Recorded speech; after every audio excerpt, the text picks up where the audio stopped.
બ્રહ્મ સમાજના દીકરીઓનું આપ સૌ હમણાં જ અમે બધાએ આખું છણાવટ કરી કે 102 દીકરીઓ અત્યારે થઈ છે, આખા હિન્દુસ્તાનમાંથી આવી છે, જોડાઈ છે, ઘણી બધી વાતો થઈ, પણ એના માટે દીકરીઓ માટે ત્યાં દિલાસા કુટિયા મધ્યે બધું આયોજન કરવામાં આવ્યું છે. અલગ અલગ જગ્યાએ એમને ઉતારા આપવામાં આવે છે અને લગભગ સવારથી વાત કરું એ લોકો વહેલા આવી જશે, લગભગ 7:30 વાગે.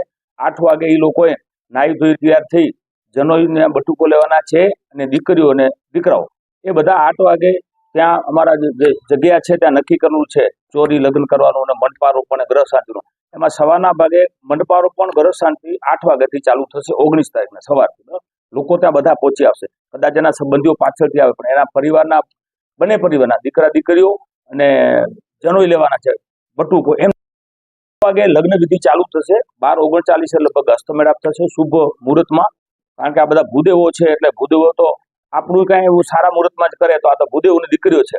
એના માટે એ બધો એ કાર્યક્રમ સંપન્ન થશે 2 વાગે.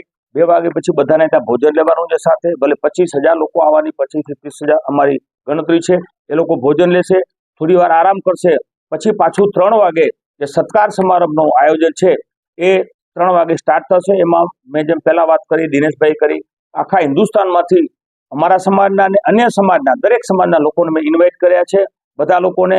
અને મને ખૂબ સાથ સહકાર મળ્યો છે બ્રહ્મ સમાજનો, મારા પરિવારનો, મારા ગામના લોકોનો, મારા સમાજના લોકોનો, આગેવાનોનો અને બધા યુવાન મિત્રોનો, ભાઈઓ અને બહેનોનો સહકાર મળ્યો છે. અન્ય સૌ સમાજો પણ મારી સાથે આમાં જોડાવાના છે. એના માટે મેં ગર્વ ખુશી છે કે એમને આશીર્વાદ મળશે. ભાઈશ્રી અને જિગ્નેશ દાદા પણ આગલે દિવસે 18 તારીખના અહીંયા આવી જશે ગાંધીધામ મધ્યે. એ સવારે આવશે ત્યાં. પછી બપોર પછીનો જે સ્ટેજ પ્રોગ્રામ છે એમાં દીકરીઓને ભાઈશ્રી જિગ્નેશ દાદા અને અન્ય સાધુ સંતો લગભગ 50 થી 60 આખા હિન્દુસ્તાનમાંથી સંતો આવવાના છે. ભાગવત કથાકારો પણ છે ઘણા બધા. એ લોકો બધા દીકરીઓને જીવન જીવવાની પ્રેરણા આપશે. મા બાપનું નામ રોશન કરવાનું, તમારે સમાજની સંસ્કૃતિ પ્રમાણે રહેવાનું. બ્રહ્મ સમાજની આપણે, કારણ કે બ્રહ્મ સમાજમાં આપણને જે જ્ઞાન આપે છે બ્રહ્મ સમાજ, તો એની દીકરીઓને તો 100% દીકરા દીકરીઓને એવું મતલબ એને જ્ઞાન આપશે કે જીવનમાં કદી દુઃખી ન થાય. અને જેમ વાત કરી, સાંજે 7:30 સુધી લગભગ પ્રોગ્રામ પૂરો થઈ જશે. બપોરે જમવાનું છે 25,000 લોકોનું, સાંજે પણ જમવાનું ત્યાં છે. એક ખાસ વાત અમે ધ્યાનમાં રાખી, ભોજન બધાનું સરખું, એમાં કાંઈ અલગ નહીં. મુખ્યમંત્રી શ્રી આવે કે ગમે એ સાધુ થતા હોય, અમારા પર ખાલી એટલી વ્યવસ્થા કરશું કે થોડી બેઠક વ્યવસ્થા અલગ હશે. એના માટે આપણે સારામાં સારા દેશી ઘીની મીઠાઈઓ બનાવે છે. જે ભવાનભાઈ છે અને દીકરા કિશોરભાઈ બિદડાવાળા, આપ સૌ પરિચિત હશો. મોટું યજ્ઞનું કામ એને ઘણા બધા કર્યા છે ભાગવત કથાઓમાં. એ રસોઈ બનાવશે. દેશી ઘીની કન્ડિશન છે, સિંગ તેલ વાપરવાની છે, બાસમતી ચોખા. એટલે સારામાં સારું 2 મીઠાઈ, 2 સબ્જી, 2 ફરસાણ, દાળ ભાત, છાશ, રોટલી, આ બધું આપવામાં આવશે. કારણ કે આ એક વારંવાર થતું નથી. અમારા મતે આ એક યજ્ઞ જેવું જ કાર્ય છે અને ઉત્સવ છે, લગ્નનું બંધન નથી ખાલી. અને એના માટે આ બધી વ્યવસ્થાઓ સુચારુ થાય એના માટે અમે અલગ અલગ ટીમો પણ બનાવી છે. બ્રહ્મ સમાજની પણ ઘણા બહેનોએ જવાબદારી લીધી છે, ઘણા બધા ભાઈઓ લીધી છે. મારી સાથે હીરાલાલભાઈ ગોર બાજુમાં રાઈટ સાઈડમાં બેઠા છે, એ એના સમાજના પ્રમુખ છે પૂર્વના. અને ઘણા બધા લગ્નો પણ કર્યા. મારી સાથે મારા સદૈવ અમારા એના બાપ દાદાના સંબંધ છે એવા સદૈવ શ્રી દિનેશભાઈ રાવલજી, જે ભાગવત કથાકાર છે ને લોયર પણ છે, એ પણ ત્યાં ઉપસ્થિત રહેવાના છે. અને ખૂબ મોટી પ્રમાણમાં લોકો આવશે, બહારમાંથી મંત્રીશ્રીઓ આવશે, ધારાસભ્યશ્રીઓ આવશે, જિલ્લાના બધા આગેવાનો આખા ગુજરાતમાંથી, આહિર સમાજ અને અન્ય સમાજોના પૂર્વ કેબિનેટ મંત્રીઓ, અત્યારે મંત્રીઓ, સામાજિક, શૈક્ષણિક અને અલગ અલગ જવાબદારીઓ સંભાળતા રાજકીય બધા લોકો આવશે અને આ અવસરને રૂડો બનાવશે. અને અમે માનીએ છીએ અમારા પરિવાર પૂરતો આ અવસર નથી, પણ બ્રહ્મ સમાજ અમારો પરિવાર આખા કચ્છ માટે ગૌરવની વાત છે. બ્રહ્મ સમાજના જ લોકો કહેતા હોય છે આવું ગુજરાતમાં ખરેખર આટલું મોટું આયોજન ક્યારે થયું નથી. એટલે અમારા માટે તો ખરેખર આશીર્વાદ છે ને. ખાસ હું નમન કરીશ મારા માતા પિતાને, મારા મા ખીમીમા અને ભીમ બાપા. એને હું યાદ કરીશ કે એ મારા જે ગણું મારા ભગવાન કે ઈષ્ટ દેવતા એ જ છે. અને આજે પણ અમારી સાથે જ છે, અમને વિશ્વાસ છે. એનો સ્વર્ગવાસ નથી તો અમારા દિલમાં જ છે. એટલે એની પ્રેરણાથી જ આ સેવાનું કાર્ય થઈ રહ્યું છે. આપને જણાવતા મને આનંદ થાય કે જ્યારે આવા સંતો આવતા હોય, આટલા હજારો લોકોની હાજરીમાં દીકરીના લગ્ન થાય, એના પરિવારને પણ ખૂબ મુમણકો, મારા સમાજને અને બ્રહ્મ સમાજને પણ ખૂબ મુમણકો છે કે આ સારામાં સારો પ્રસંગ આપણે સિદ્ધિ કરી બતાવીએ કે કચ્છના બ્રહ્મ સમાજ અને એક આહિર સમાજના દીકરાએ ખરેખર આ એક મતલબ એ પ્રોગ્રામ સારામાં સારો કર્યો. અને એના માટે મારા ગામના લોકો પણ બહુ ખુશ છે. આપને પહેલા વાત કરી, આખું ગામ ખુશીમાં છે કે અમારા ગામના એક વ્યક્તિને પરિવારે, ઉંબલ પરિવારે જ્યારે યજ્ઞ જેવું કામ કરી રહ્યા છે ત્યારે એ પણ અમારી સાથે જોડાવાના છે. આપ સૌને પણ વિનંતી કરું છું, આપ પણ આવજો સવારથી, અને બપોરે જમજો, સાંજે જમજો, સવારે નાસ્તો છે. આ કાર્યમાં અમે જાણીએ છીએ કે આપના માધ્યમથી જ પ્રચાર પ્રસાર આખા દેશમાં થવાનો છે. લાખો લોકો જોશે આની અંદર, આપણા હિન્દુસ્તાનના લોકો બહાર રહેતા હોય પણ જોશે. લાઈવ આપણે ત્યાં એ કરશું પ્રોગ્રામ, ત્યાં એ સવારથી કરીને સાંજ સુધી. એના માટે આપ સૌનો સંપર્ક કરશું અને આપ સૌનો ફરી હૃદયપૂર્વક આભાર માનું છું કે આપ સૌ અહીંયા આવી અને આજે પત્રકાર પરિષદમાં આપ સૌ આવે એના માટે આપ સૌને પણ અભિનંદન આપું છું. આવનારા સમયમાં આપણે ઈચ્છીએ કે કચ્છમાં આવા વધુમાં વધુ દીકરીઓના લગ્ન થાય. દરેક સમાજો અને સમાજના લોકો પણ ચિંતા કરે. અમારો પરિવાર તો હંમેશા બીજા સમાજ માટે પણ ચિંતિત છે. સેવાના કાર્યો ક્યારેય ફૂટવા નથી અને ઈશ્વરની દયા છે ત્યાં સુધી સારા કાર્ય કરતા રહે. અને બીજું આની અંદર જેમ ભાઈ શ્રી દિનેશભાઈ વાત કરી, એક તમને સ્પષ્ટ વાત કરી દઉં, ખાલી માત્ર ને માત્ર આ સેવાનું કાર્ય છે. આની અંદર અમારે કોઈ લાલચ નથી, કોઈ કહેતું પણ નથી, પણ કોઈ સ્વાર્થ નથી. આ પ્રોગ્રામ બ્રહ્મ સમાજના દીકરીઓના આશીર્વાદ લેવાતા, સાધુ સંતોના આશીર્વાદ લેવાતા. બાકી હજી પાઇપલાઇનમાં છે ઘણા બધા અમારા પરિવારના કાર્યક્રમો, બીજા દીકરીઓની, અનાથ દીકરીઓની પણ લગ્ન કરવાની ઈચ્છા છે. ત્યાર પછી પણ જે જરૂર હશે તે અમે યથાશક્તિ તો સમૂહ લગ્ન જે સમાજ કરાવતો એને આપી છે. એજ્યુકેશન, મેડિકલ, જીવદયા, સમાજ ભવનો હોય કે મંદિરો હોય કે જે અલગ અલગ ક્ષેત્રમાં અમે આપીએ છીએ. એના માટે હું મારા માતા પિતા અને મારા ઈષ્ટ દેવતા કૃષ્ણ ભગવાનને, મારા માતા કુળદેવી માં રવેચીમાં ખૂબ હું એને વંદન કરું છું કે એમને હમણાં આવા સારા વિચારો, ઉમદા વિચારો આપ્યા. એના થકી જ આ કામ શક્ય બનશે. જેમ પહેલા પણ વાત કરી, હું એકલો કાંઈ ન કરી શકું. આ બધાનો સહકાર આપનો, આખા કચ્છના લોકોનો, તમામ સમાજના લોકોનો, ભૂદેવો તો ખાસ, પણ મારા મિત્રો એ બધા ત્યાં આવશે અને બધાના સહકારથી જ આવો પ્રોગ્રામ શક્ય બનશે. સારામાં સારો થાય એવી આપણે પ્રભુ પાસે ખરેખર અમારા માટે ગૌરવની એ વાત છે કે બાબુભાઈ એમને એમના પરિવારે અમારા સમાજનું ચયન કર્યું, પસંદગી કરી કે બ્રહ્મ સમાજની દીકરીઓને એના લગ્ન કરવા, તદુપરાંત બટુકોને જે ઉપનયન સંસ્કાર કરવા. અમારા બ્રહ્મ સમાજમાં લગ્ન કરતા પણ વિશેષ જો કોઈ હોય તો એ ઉપનયન સંસ્કાર અમારા માટે વિશેષ હોય છે. લગ્ન જેટલું ને જેટલું અમારે મહત્વ ઉપનયન સંસ્કારનું છે.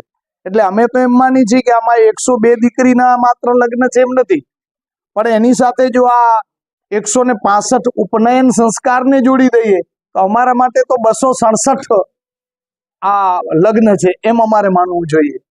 મને ખૂબ આનંદની વાત છે કે અમારા સમાજમાં આવું એક મોટો ઉત્સવ થાય. અને એટલું જ નહીં, પણ મહત્વની વાત એ છે કે સૌરાષ્ટ્ર ઉપરાંત મહારાષ્ટ્ર અને રાજસ્થાન અને મધ્ય ગુજરાત, ઉત્તર ગુજરાતના અમારા સમાજના જે કોઈ લોકો છે એ એક આ મહોત્સવમાં એકત્રિત થશે. એકબીજાની નવી એક પરિચય થશે, એક નવી ઓળખાણ થશે, નવો પરિચય થશે અને ખૂબ નિકટ આવશું. અને ભવિષ્યમાં પણ અમે આ બધા મહારાષ્ટ્ર, રાજસ્થાન અને ગુજરાતના જે અગ્રણીઓ મળીને કાંઈક વિશેષ કરી શકીએ બ્રહ્મ સમાજમાં, તે ઓલ ઇન્ડિયા લેવલે એવો પણ વિચાર અમને મળશે. એટલે અમારા માટે તો આ ડબલ તક છે. એક તો સમૂહ લગ્ન થશે એ તો બરોબર જ છે, તદુપરાંત અમે બધા એક નવા પરિચયમાં કેળવાશું, નવો પરિચય થશે અને એમાંથી કંઈક ને કંઈક નવું નીકળશે. એ અમારા માટે ખૂબ મહત્વની વાત છે. મારે બાબુભાઈથી વર્ષોથી અમારો પરિચય, પેઢી દર પેઢીનો. આજનો એની મારા ફાધરના વખતથી જ એમનો અમારો ખૂબ સારો સંબંધ, કુટુંબિક ભાવના અમારી. અને અવારનવાર આ છેલ્લા 10 વર્ષથી જ્યારે પણ મેડિકલ ક્ષેત્રમાં કે એજ્યુકેશન ક્ષેત્રમાં કોઈ જરૂરિયાતમંદ આવે ત્યારે મારાથી બનતી હોય તે હું કરતો હું સહાય. અને વિશેષ જરૂરિયાત પડે તો હું બાબુભાઈને ફોન કરીને કહું કે બાબુભાઈ આ એક નીડી પર્સન છે જેને એજ્યુકેશનમાં કે મેડિકલ ક્ષેત્રમાં આ જરૂરિયાત ઊભી થઈ છે, ત્યારે આપતા અને એ ડાયરેક્ટ અમે પેમેન્ટ કરી આપતા. પછી બાબુભાઈ સાથે મારી ચર્ચા થઈ તો એમણે કહ્યું કે દિનેશભાઈ, ક્યારે આ શરીર પડી જાય એનો તો કોઈ ભરોસો નથી. મને પરમાત્માએ આપ્યું છે તો મારી 2-4 ઈચ્છાઓ છે. એ પૈકીની એક ઈચ્છા મારી એવી છે કે બ્રહ્મ સમાજની દીકરીઓના આપણે સમૂહ લગ્ન કરીએ. એટલે 6 મહિના 12 મહિના પહેલા એમણે મને વાત કરી હતી. એના ઉપર અમે ખૂબ વિચાર્યું કે કેવી રીતે આયોજન કરવું. અને પછી અમે જ્યારે મીટિંગ કરી ત્યારે એમણે એમ કહ્યું કે આપણે પૂજ્ય રમેશભાઈ ઓઝા ભાઈશ્રી એને આવે અને આશીર્વચન આપે એવું કરીએ. એટલે અમે નક્કી કર્યું ભાઈશ્રી જે ડેટ આપે એ તારીખે આપણે લગ્ન કરવા. તો અમને દાતા તો અમારા જોડે સંકળાયેલા જ હતા. મૂળ વાત એટલી જ હતી કે અમારા સમાજની મીટિંગ કરીને એ અમારે નક્કી કરવાનું હતું કે કેવી રીતે કરવું. અમે વ્યવસ્થા એવી કરી કે અમે જોયું કે ભાઈ ઠંડીનો માહોલ તો છે જ, તદ ઉપરાંત બહારથી જે આવે કન્યા પક્ષથી 50 લોકો અને વર પક્ષના 50 લોકો, એટલે 100 પર્સન એક લગ્નમાં આવવાના છે. તો આવા અમારા 55 લગ્ન તો બહારના છે, તો એ 5500 માણસ એટલે 4500 તો ઓછામાં ઓછા આપણે લખી તો 4500 લોકો આવવાના છે આગલે દિવસે. તો એની વ્યવસ્થા કેમ કરવી, એટલે અમે નક્કી કર્યું કે ભાઈ કટારિયામાંથી કરી ભચાઉ, કટારિયા, ગાંધીધામ, આદિપુર અને અંજાર, આ બધી જે સમાજોની સમાજવાડીઓ છે એ સમાજવાડી અમે બુકિંગ કરાવી છે. જ્યાં જ્યાં જેને ઉતારા આપશું ત્યાં ત્યાં એના નાસ્તાની વ્યવસ્થા પણ અમે કરી છે.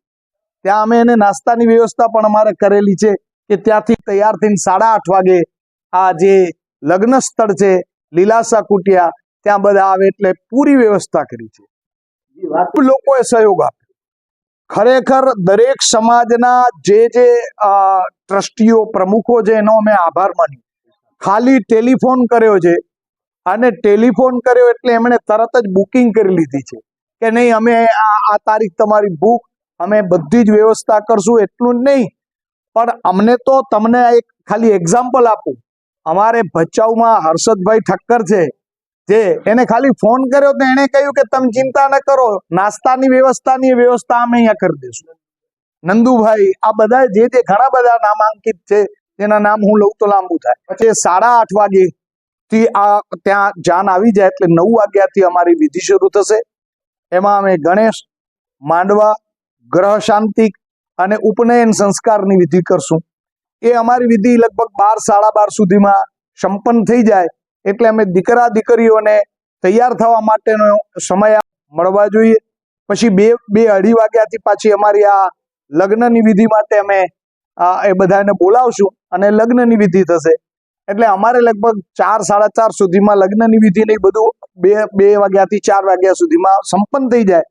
4 વાગ્યા પછી એટલે કે 1 કલાક જેટલો સમય કદાચ જાય તો 5 વાગ્યાથી આપણે ત્યાં જે એમને વિદાય કરવાની છે એના માટેનું જે અમારા આ પૂજ્ય ભાઈશ્રી પધારશે, પૂજ્ય જિગ્નેશ દાદા પધારશે, જે મિનિસ્ટરો પધારશે, એ બધા પધારશે અને ત્યાં એ વખતે અમે એમનું બધાના જે કંઈ સ્પીચ છે એ બધું જે કાર્યક્રમ છે એ બપોરે 4 થી 6 સુધીમાં સંપન્ન કરશું. એ થઈ જાય ત્યાર પછી ભોજન કરીને બધાને વિદાય આપવાનું અમારું આયોજન.